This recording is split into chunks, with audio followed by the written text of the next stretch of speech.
Hey, Elvis Cup Guy here. Special treat for you guys on this video. I am getting ready to call Keith Lowry Jr. And for those of you that don't know, Keith Lowry Jr. is the guy, the man, back in 1977 when Elvis had arrived early in the wee hours of June 24th in Madison, Wisconsin, on the way from what I believe, and we're going to talk to Keith, or I'm going to talk to Keith here in just a second. About 1 a.m., there was an altercation going on in front of a gas station in Madison, Wisconsin. Elvis stopped the limousine, got out, got into a karate stance, and threatened to, jump into the fracas himself. And as it turns out, there were two guys that had kind of ganged up on Keith, and this is what I've read some things, and there's a few different versions of this, but Keith Lowry Jr. Here's a copy of the article, and while I'm speaking to him, I'm going to be scrolling through my phone. But here's the article, and you can Google this if you'd like. Just put in the search Elvis Madison, Wisconsin, or Madison fight 1977, and there's actually a marker, and I'll be showing that while I'm speaking to him. So I'm getting ready to call him, so hang tight. I'm gonna call him live right now, so hold on.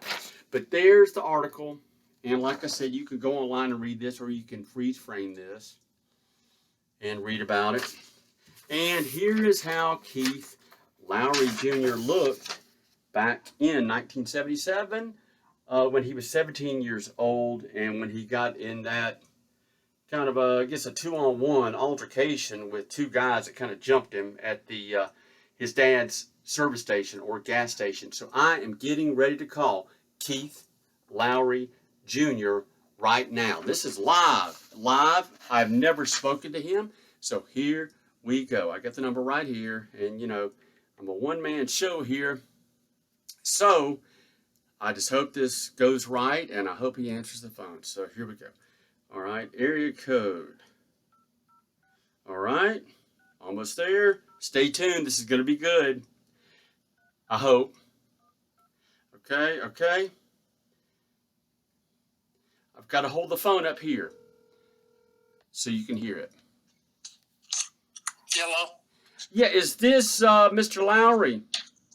Yes, it is. Hey, Keith. Hey, this is Wade Jones, and I think you had spoken to my buddy Jeff Powell a little early, and I really appreciate you taking the time to talk to me just for a few minutes. I know it's Father's Day, so I really appreciate this. Yeah, no problem. Thank you so much. Now, he said you were on the way somewhere in Texas to another place in Texas? No, I was home on the way home. Oh, you were. Amarillo. Oh, you were we on were the. Just in Amarillo, so. Okay. Well, hey, if you don't mind, and I know you probably told this story, 1,000 times, but let me just tell you briefly what I know, and then if you don't mind, just go into a little monologue of what happened. But for what I have read and know about this is early in the morning, 1 a.m., 12 a.m., 1 a.m., you were at I assume your father's gas station or service station, and there was an altercation. A couple guys jumped you or started trying to fight, and condensed version of it is a limousine pulled up, and after a few seconds or whatever, Elvis got out, got into a karate stance, and the thing broke up.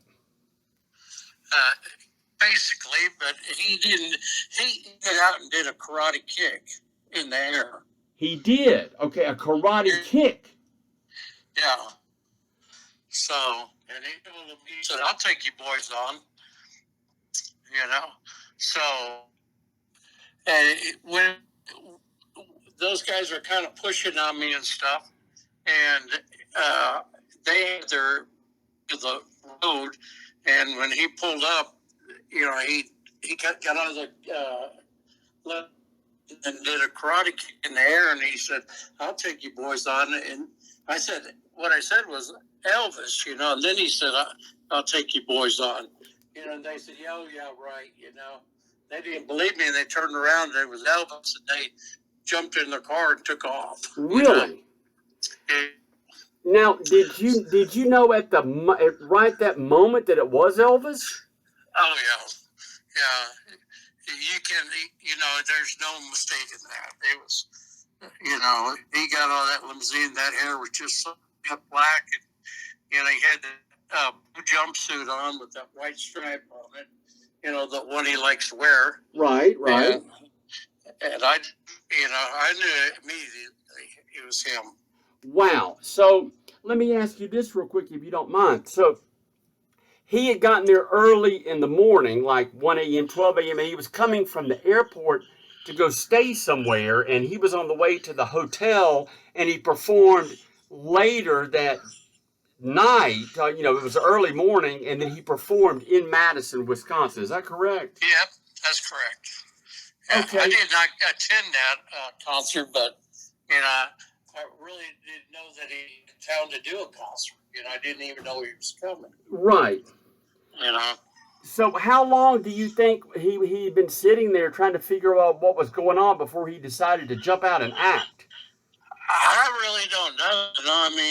I didn't really even pay attention to the limousine had pulled up until he had opened the door and jumped out and did that. And it really just, threw me, like, oh my gosh, what did he just do? Wow, that is so amazing. And, it's never fun being, double teamed up on something like that. But in hindsight, I would have traded places with you any day to sit there and have Elvis roll up and break up a fight. You know what I'm saying? Yes, sir. I mean, I don't know if you can comprehend how really cool that is. Yes. Years and years, I've told the story over and over and over, but, it still excites me to tell people, and I have a buddy that's a judge here in Texas, and story to his friends, and they said, oh yeah, right, and it's really funny how we look it up on the internet and how people have distorted what happened, Yeah, because I read a couple things where, okay, he got in a karate stance, or everybody stood there and shook his hand, and then everybody was buddies. I mean, you read different things. Of course, I wasn't there, but that's what you read. Different accounts. Yeah. Now, he only shook my hand, and those guys left. So he did not shake their hand. So, do you think those guys were scared, or what do you think was going through their mind?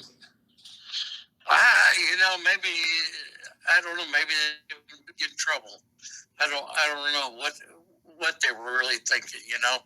Yeah. Well, that's unfortunate that happened, but man, that is so. Not many people get to say, "Hey, I was being," and a fight where it's 2 or 3 people against one is never fair. And of all people to help break it up is Elvis Presley is unreal. Yeah. And I don't never done anything else like that, But we went to Graceland several years. And they have a kind of a long hallway with all the different things that he did for people. Right. And I was trying to read and see if there was anything on there, but there was so much to read.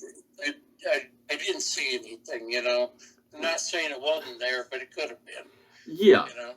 Well, now, hey, and like I had told Jeff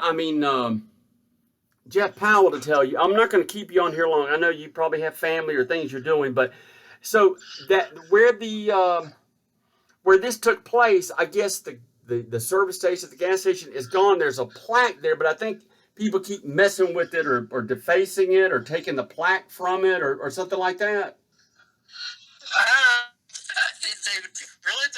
They can't take the plaque. It's engraved in a like a granite stone, right? With a picture, right? And I don't mind sending you a picture of that, but it'd have to be tomorrow. Oh no, that's well. I've got quite a few pictures. I'm looking at it now. I had some pictures saved on my phone, so I can see it right now. Yeah. So.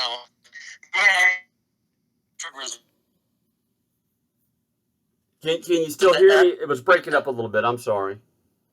Huh? I said my phone was. I mean, the phone connection was breaking up a little bit. Can you hear me? Okay. Yeah, I can hear you. I said my aunt and my sister were at the reenactment. They showed two guys beating up on one guy, and then Elvis pulling up, and this guy jumps out of the limousine, and they reenact the whole deal, and then Elvis, the guy goes around and he, gives everybody a hug there to see the deal. So that was pretty neat. Wait. So you're telling me that some people are crazy enough and they reenact that little thing? I mean, that happening? That is crazy. Yeah. Yeah, they reenacted it. I don't know what year that plaque was put up, but it was several years later, Really? Well, that is so cool. Now, and what Jeff told me is you actually kind of kept the gas station, service station, convenience store thing in the family. You have your own now. Is that correct? Or more than one? Correct. Yes, I have one. Okay, yeah. But it's in Texas though, correct? Yes, in a small town. Right. Yeah. Now, can I say one thing? I noticed today, and it's been a long time since I've actually, read my article, but I noticed that we're 5 days away from being 45 years since this happened. Wow. Yeah. Yeah, because that was June 24th. 25th. Yeah, 24th. Yes. So we're 4 days away. Yeah, because it was like super early in the morning, almost the 23rd, really, but it just turned over to the 24th, and then Elvis, about 20 hours later, did a concert there. Right. And I think he had just come from Des Moines, Iowa, maybe? Maybe. I don't know for sure where. Yeah, well, he flew in from somewhere. I mean, he just didn't fly from Graceland just to Madison, Wisconsin. Yeah, I think that's right, but I'm sure somebody can correct me. But anyway, now, so the gas station or service station that was there was your dad's. What happened? Did he finally just retire, sell the property, or, I mean? Yeah, he just finally sold it and got out of the business. Yeah. And I had joined the Navy. I wasn't there to help him anymore, so. Now, were you, and I've only got a couple more questions, but, I don't know if several things have been written about this in the past, but I just don't know if you understand how cool this is to talk to somebody that actually Elvis pulled up and threw a dang karate kick, and not just in practice or, at a karate dojo. He actually meant the thing, and that is, like you said, I can't think of a time where he ever tried to defend and help someone with his karate skills. I mean, that is so wild,